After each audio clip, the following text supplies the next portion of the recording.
Welcome to Ed McMahon's Lifestyles Live as we go all across the country and all around the world thanks to Armed Forces Radio.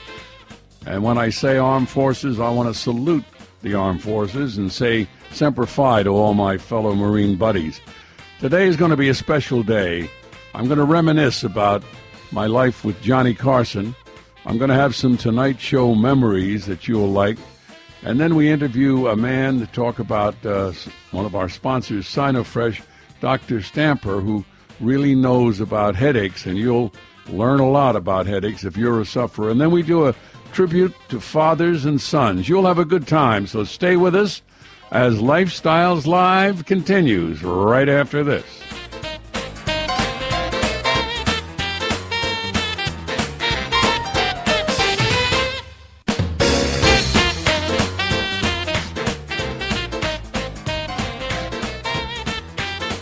Well, this is going to be one of the most unusual segments I've ever done on Lifestyles Live since its inception. We've been doing this show now about, I guess, a little over north of 2.5 years, and I never thought I'd ever get to do this piece. And what this piece is going to be is kind of my memory, my reflections, my feeling about my great, wonderful pal, Johnny Carson. I'm taping this show. We're recording this show, or this particular segment, on the Monday following his surprise departure from our land. And it was just a strange day yesterday. Let me describe what happened. At about 3 minutes after 7, the phone rang. Now, that's not unusual in my house. I've got a 16-year-old girl I'm raising. I've spoken of it before, my wife's niece, Amanda, who I treat like my daughter, who's a sweetheart, just turned 16 on Christmas Day. So when you have a 16-year-old in your house, it's not unusual to get a call at 7 o'clock in the morning, even on a Sunday. And the phone rang. I didn't pay attention. I was up looking at the paper, something in bed. We were both in bed, but I saw the look on my wife Pam's face. And when I saw it, I knew that was tragedy, disaster, because it looked like all the blood had drained from her face, and she held her heart. She put her hand over her left breast and held her heart. And, I couldn't wait to find out what this was. And I started just a little inkling that it might be the boss. And she looked at me, and I said, "Johnny," and she shook her head. And she handed me the phone, and it was Jeff Sotzig, who is one of my pals. He's Johnny's nephew, but he really ran the show. He ran Carson Productions, and all the tapes that you see, all the DVDs, all the great moments from the Tonight Show that have been put together in a compilation. Jeff Sotzig is the man that is responsible for that. And he said, I picked up the phone. He said, "Ed, Johnny died." And he said, "You're my first call." And I said, "Oh," I said, "All right, Jeff." I said, I just can't, I don't know what to tell you. I said, "Can I call you back?" And he said, "Yes." And then I started, kind of reflecting on what this was like for me. Here's a man I started with in 1958. We were as close as two guys could be.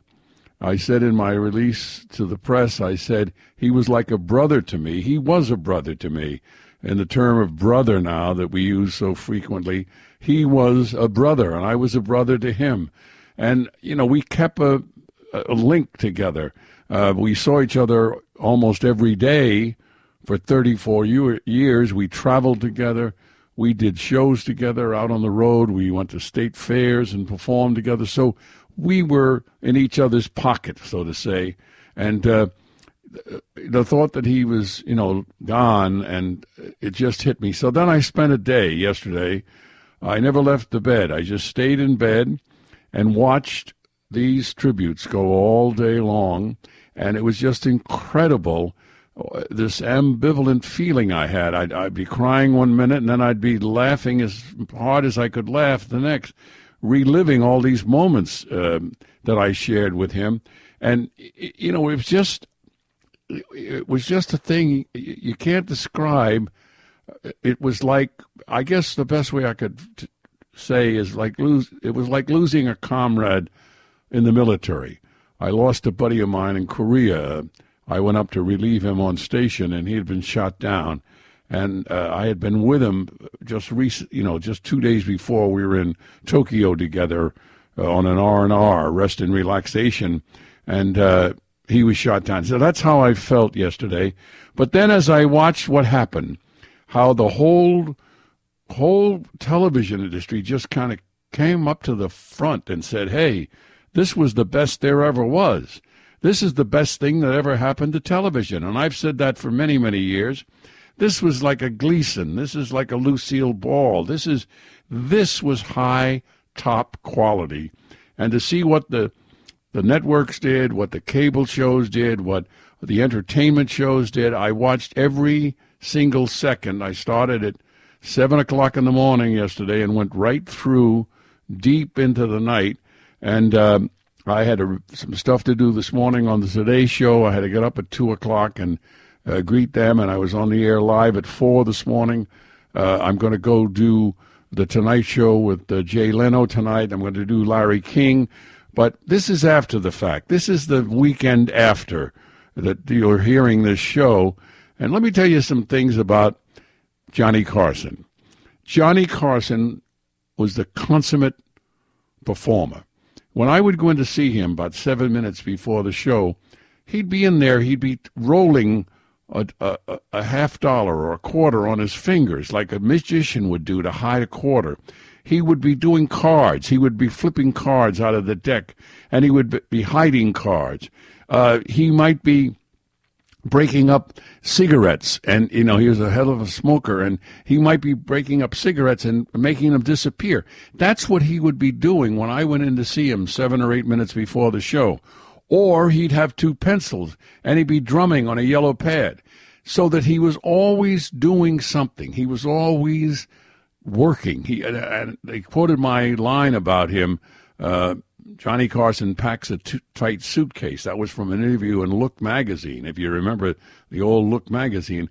And I meant that very complimentarily, and he understood it because, he didn't need any extra things. When he traveled, he didn't have a big entourage like all the performers that you hear about. They travel with 8 people. They have to have, a sandwich man, a hairdresser, this and that. He didn't have all that. He carried his own tuxedo. He got on the plane, he got it done. He got the job done. He was very frugal, not with money. He was an extremely generous man, gave millions away to his alma mater, to a museum in Omaha, and various other things. He was very, very generous, but frugal with his time and with his non-entourage. He would just arrive, do the job, and then leave. And that's pretty much what happened yesterday. He did the job. He was on the air for 30 years on The Tonight Show. He and I did a show before for 4 years on ABC in the afternoon, a game show called Who Do You Trust? And he did that. So 34 years together. As I said, we almost saw each other every day. He got the job done, and he left. And that was great. I'm going to tell you 2 private things about Johnny Carson. We stumbled into an ad-lib thing one night. We don't know how we did it, but we got into it, and he had the answer. I was the good straight man. I asked the right question to get the right answer. And what it was, a simple little thing, but we did it every single year at the holiday time. He would say to me, he'd look at me, something would come up, something would say something about the holiday. He'd look at me and say, oh, I'll never forget how devastated I was when I found out there was no Santa Claus. Now, you could say, oh, that's okay, but the good straight man says, how old were you? The answer is, I was 25 at the time. That's the answer. Now, every year we did that joke. We got a laugh every single year. And the other one is a little salty, but Johnny could be salty. He's kind of Peck's bad boy, but he was from Nebraska, so it was okay. The other one was, he'd bring it up. Something would be said about love, romance, or sex, and he'd say, boy, I'll never forget my first sexual experience. And I said, yeah, I said, me too. I said, boy, you never forget that. That's something you always remember. And this would touch every guy in America. He said, yeah, I remember, boy, just like it was yesterday, my first sexual experience. I said, where was that? He said, well, it was in the back seat of my father's Pontiac. And I'll never forget it. Boy, it's one of those things you never forget. I said, the back seat of your father's Pontiac. Wow. And you remember that? You remember the make of the car and everything? The back seat of your father's Pontiac. Wow. Who was with you at the time? And he says, I was alone.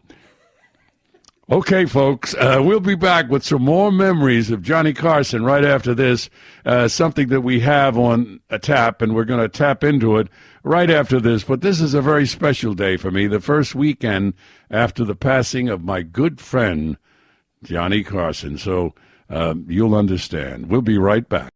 We're back with Ed McMahon's Lifestyles Live across the nation and around the world, thanks to Armed Forces Radio. We're going to do a little visit to The Tonight Show right now. I'm going to ask my producer, Ron Sedgy, who was a big fan of The Tonight Show. Long before we met, he was the most devoted fan, probably, of The Tonight Show in its 30-year history with Johnny Carson.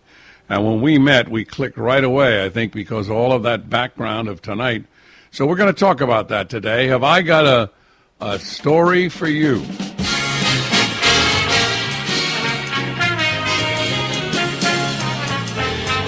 The old Tonight Show theme. And you know, Ron, when I hear that, I lean forward. It's like Pavlov's dog. I automatically lean forward because I think I gotta be there. You know, there's the worst feeling in the world for any entertainer, as you well know, and a lot of the audience already knows this because we've been talked about. And that is that you miss a show or you're late for a show or you don't have your lines if you're in a Broadway play. And that's the fear of God comes into you. And that's what happens when I hear that theme. I think, oh, I'm supposed to be downstairs doing the show. Well, you know something, Ed, I have to interject something. May 22nd was the anniversary that you and Johnny left the Tonight Show. Yeah. And, you know, like fine wine, you don't forget about it. It just gets better, and the desire to have it back is stronger every single day. I mean, it's something that will never go away because it was just too good. You're right, and you've been with me going through airports when little old ladies come up and grab me by the arm very forcibly and say, you know, won't you come back? Please come back. We can't go to bed without seeing you. You know, it's funny. When a singer goes out and does a song and they break into the first couple of words of the song, immediately the audience will start to clap because they know the song. Yeah. When I've seen you on stage and you started to go into a routine, remember the Ed Ames story, and people start to applaud. It's like a hit song. Yeah, that's right. I mean, that is very unusual in this business, as you know better than anyone. Yeah. You know, it's a nice memory. I'm glad I was part of it. I think it was well done. I can be very proud of it. And so can Johnny. And it's just nice to have that in your repertoire. And let me ask you a question. We've done this many, many times. You and I talked about this for hours and hours on end.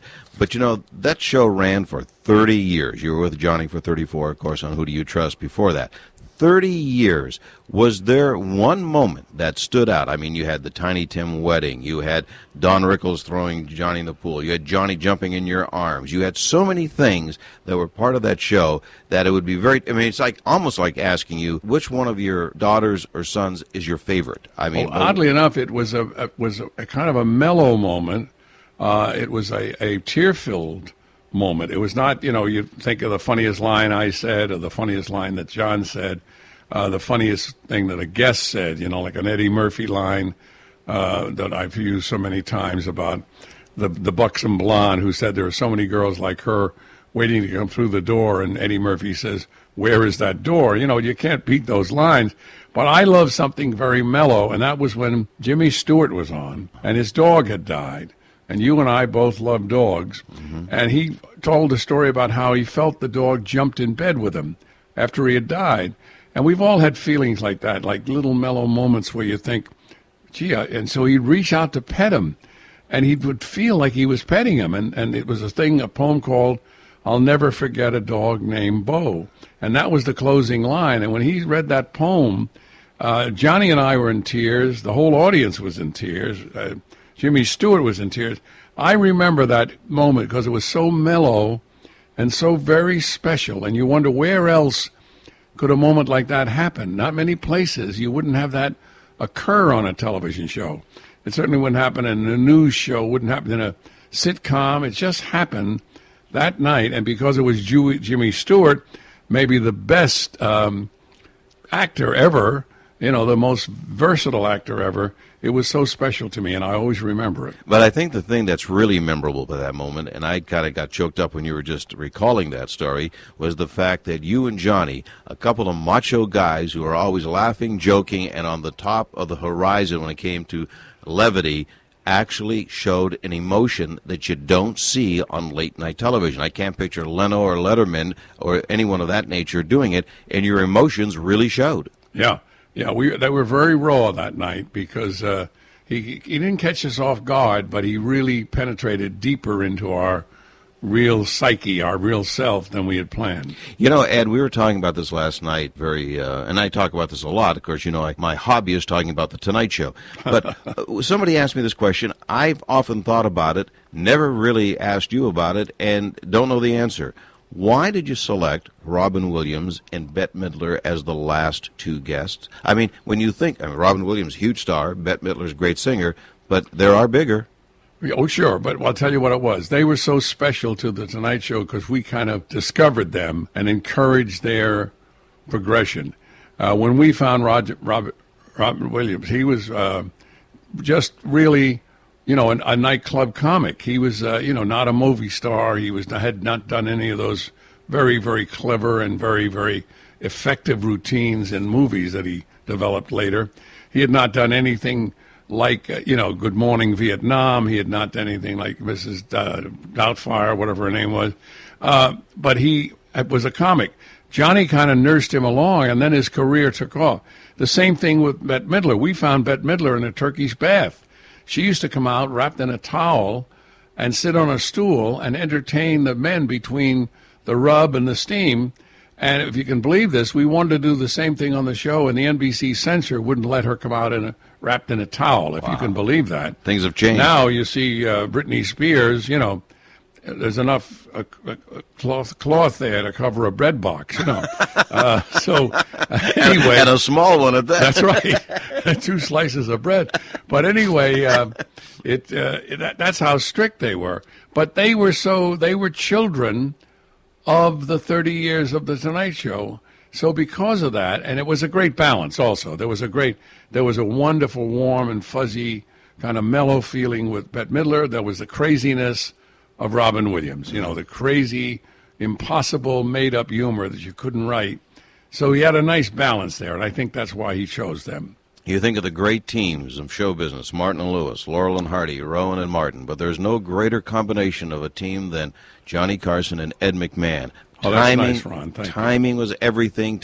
You are the ultimate partner because you know when to talk, you know when not to talk. He was a very, very lucky man to have someone like you to his right hand. Oh, that's very nice. Thank you. Well, and that raise will be coming. Oh, thank you very much. Yeah. And you know what? I read that just the way you faxed it to me. I was proud to be part of it. It was good television, let me tell you. Well, Ed, thank you for letting me be part of this. It was good talking with you, Ron. Great talking about The Tonight Show, reminiscing some of the nice moments. So we'll be doing that from time to time, talking about The Tonight Show. Why not? It was so special. It should be remembered with reverence. We'll be right back, folks. Thanks, Ron. Thank you, Ed.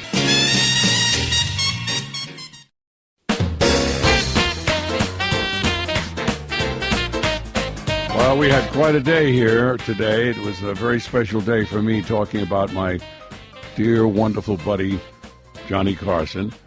We had the Tonight Show memories. I always get a laugh when I see them and hear them. And also we talked about fathers and sons, very special since my son Jeffrey is one of the producers on our show. Fathers and sons are clicking at the McMahon house, and that's kind of nice. Now, remember what my grandma Katie said. Katie Fitzgerald McMahon said, eat your fruits and vegetables. And for all the angels, here's Johnny.